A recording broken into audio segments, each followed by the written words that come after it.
everyone, welcome back to Edutainment Tutorial. Dear student, today we are going to continue Chapter 8 Geography, India, Climate, Vegetation and Wildlife from Grade 6 CBSE. Our next topic is why are forests necessary? Forest हमारे लिए क्यों ज़रूरी है? Dear students, forest plays an important role in our life. Forests are very useful for us. They perform various functions. Plants release oxygen that we breathe and absorb carbon dioxide. The roots of the plants bind the soil, thus they control soil erosion. Dear students, forest की क्या ज़रूरत है? Forest हमारी life में बहुत ज़्यादा important role play करते हैं एज प्लांट्स ऑक्सीजन रिलीज करते हैं और हम ऑक्सीजन लेते हैं and we people absorb carbon dioxide which is useful for the plants. और जो प्लांट्स होते हैं वो अपनी रूट्स में सॉइल मिट्टी को बाइंड करते हैं, पकड़ के रखते हैं, जिससे ये सॉइल एरोजन को कंट्रोल करते हैं. Forest provide us with timber for furniture, fuel, wood, fodder, medicinal plants and herbs like honey, gum, etc.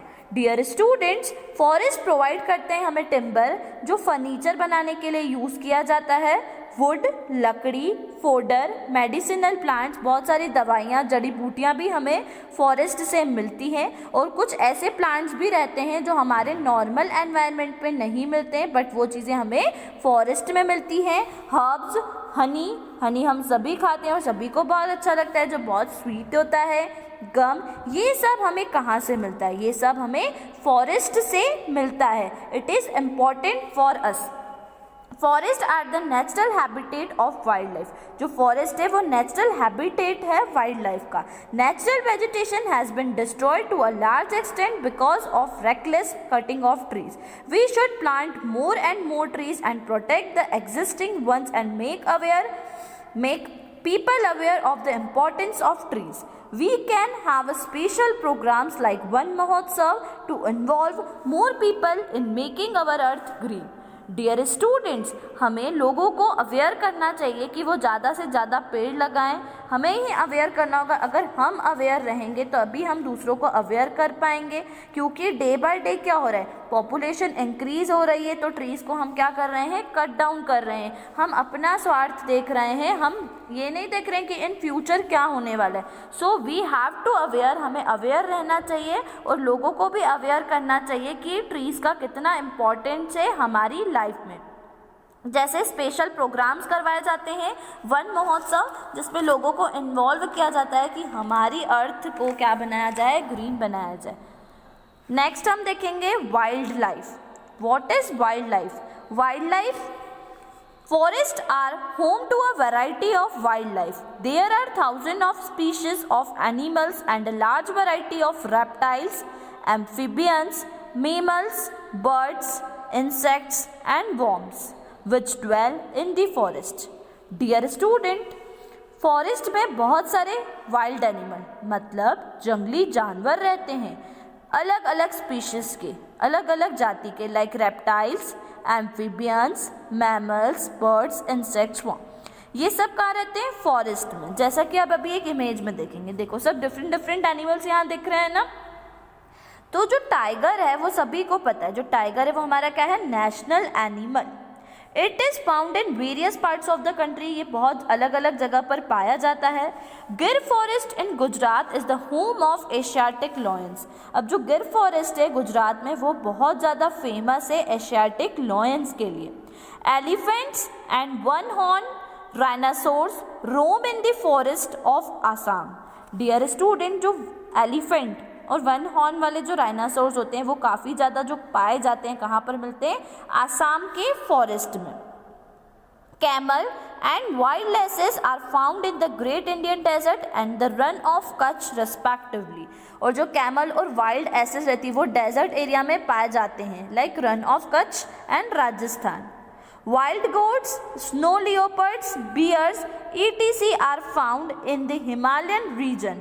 Besides this, many other animals are found in our country such as monkey, wolf, jackal, nilgai, cheetah etc. Wild goats जंगली जो बकरियां होती है वो हिमालयास पे होती है और दूसरे पार्ट में जो है animals like monkey, wolf, jackal, nilgai, cheetah etc. India is equally rich in bird life. The peacock is our national bird. India जो है वो बर्ड लाइफ में भी बहुत ज़्यादा रिच है. जैसा कि आप सभी को पता है हमारा जो नेशनल बर्ड है वो कौन है? पिकॉक. अदर बर्ड्स कौन कौन से होते हैं? पैरेट, पिजन, मैना, geese, bulbul and ducks. There are several bird sanctuaries which have been created to give birds their natural habitat. These provide the birds protection from hunters. Can you name 5 birds that are commonly found in your area? Dear students, India की जो biodiversity like animal, flowers बहुत ज़्यादा है, ऐसे ही birds की भी है. और आप सभी को पता है कि जो नेशनल बर्ड है वो पिकॉक है. पिजन, मैना, गीस और ये सब अदर बर्ड्स है, मैनी मोर. बहुत सी बार क्या होता है जो ह्यूमन बींग्स हम पीपल रहते हैं वो हंटिंग कर लेते हैं, शिकार कर लेते हैं, एक तो हमारे एन्जॉयमेंट के लिए और दूसरा क्या, बर्ड्स एनिमल्स को खाने के लिए. तो बहुत सारी जो बर्ड सेंचुरीज बनाई, नेचुरल हैबिटेट बनाए गए हैं जो गवर्नमेंट प्रोवाइड करती है, वो बर्ड्स और एनिमल्स के लिए प्रोवाइड करती है ताकि वो वहाँ पर सेफ फील कर सकें, फिर हंटर से बच सकें. डिफरेंट टाइप्स ऑफ स्नैक्स भी पाए जाते हैं. There are several hundred of species of snakes found in India. Cobras and kraits are important among them. बहुत सारी अलग अलग प्रजातियां भी है स्नैक मतलब सांपों की, जिसमें से 2 बहुत ज़्यादा इंपॉर्टेंट है. फर्स्ट है कोबरा और सेकेंड है क्राइट्स. ये दोनों इंपॉर्टेंट कैटेगरीज है. Due to cutting of forest and hunting several species of wild life of India are declining rapidly. Many species have already become extinct. Dear students, पेड़ काटने की वजह से क्या हो रहा है, इनका जो हैबिटेशन है वो लॉस होता जा रहा है. इनको प्रोटेक्ट करने के लिए जो गवर्नमेंट है उन्होंने क्या किया, national parks, sanctuaries and biosphere reserves have been set up.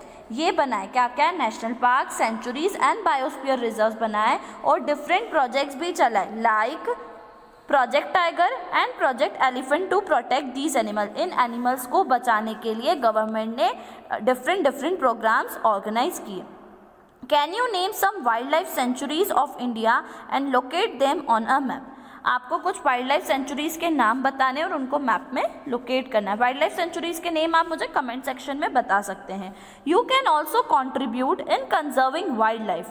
You can refuse to buy things made from parts of the bodies of animals such as their bones, horns, fur, skins and feathers. Every year we observe Wildlife Week in the first week of October to create awareness of conserving the habits of the animal kingdom. Dear students, ये बोला गया है कि आप भी contribute कर सकते हैं वाइल्ड लाइफ को प्रोटेक्ट करने के लिए. रिफ्यूज़ कर सकते हैं, इग्नोर कर सकते हैं कि जो उनकी चमड़ी, उनकी बॉडी के किसी भी पार्ट से बनी हुई कोई चीज़ है तो आप उसको परचेस नहीं करें. और एवरी ईयर अक्टूबर मंथ के फर्स्ट वीक में, हर साल अक्टूबर के फर्स्ट वीक, पहले वीक में आपको wild life animal awareness day celebrate करना है और सभी लोगों को अवेयर करना है ताकि वो हंटिंग करके, शिकार करके उन्हें परेशान नहीं करें और अपने पास कैप्ट कर कर नहीं रखें. अब हम देखेंगे migratory birds. Migratory birds, some birds such as pintail duck, curlews, flamingo, osprey and little stint migrate to our country in winter season every year. Smallest migratory bird, little stint weighing as low as 15 gram from Arctic region, travel over 8,000 km to reach India. Dear student, first हम समझेंगे migratory birds क्या होते हैं. Migratory birds जो दूसरे देश से आए हुए होते हैं. बहुत सारे बर्ड्स जो होते हैं वो रशिया साइड से आते हैं हमारी कंट्री में, और ये किस टाइम पर आते हैं, ठंड के टाइम पर आते हैं, विंटर सीजन में हर साल. फ्लैमिगो डक, ये सब दूसरे देश से हमारे देश में उड़कर आते हैं विंटर सीजन में और 3-4 मंथ्स के लिए ये यहाँ पर रहते हैं टिल दिसंबर टू मार्च. अब बताया गया है कि जो स्मॉलेस्ट माइग्रेटरी बर्ड है वो कौन है? Little stint wing. और इसका जो वेट है, वेट क्या है? 15 ग्राम से कम है। और ये आर्टिक रीजन में रहती है और इंडिया आती है, और इंडिया से आर्टिक रीजन का जो डिस्टेंस है वो 8000 किलोमीटर है। सोचो इतनी दूर से वो बर्ड हमारी कंट्री इंडिया में आती है। Dear students, hope you all well understood this chapter. Our geography book course is completed. Thanks for watching.